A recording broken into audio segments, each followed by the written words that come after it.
हमारे इस चैनल मैथिली गंगा को लाल बटन दबाकर सब्सक्राइब करें व घंटी के निशान का बटन दबाएं ताकि सभी नए वीडियो आप तक तुरंत पहुंचे बिल्कुल मुफ्त।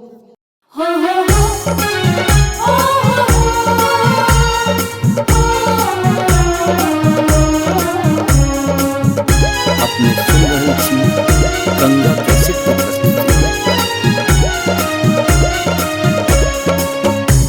सजी धजी का बैसल छाती आई गौरी दाई गे। सजी धजी का बैसल छाती आई गौरी दाई है। बाट तकई छठ मैना, बाट तकई छठ मैना, एथिन जमाए है। बाट तकई छठ मैना, एथिन जमाए है। सजी धजी का बैसल गौरी।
अपने सुन रहे छी गंगा कैसे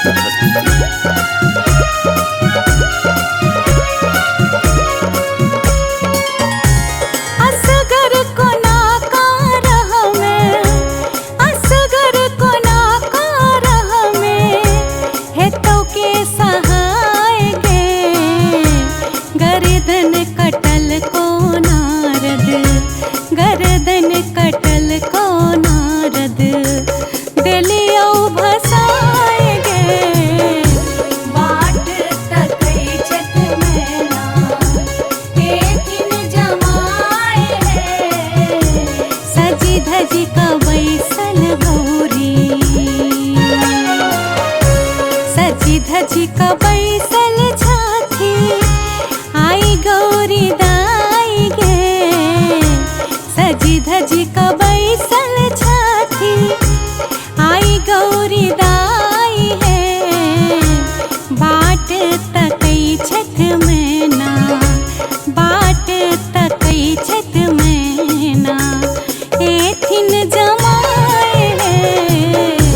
बाट तकई छठ मैना, एथिन जमाए है।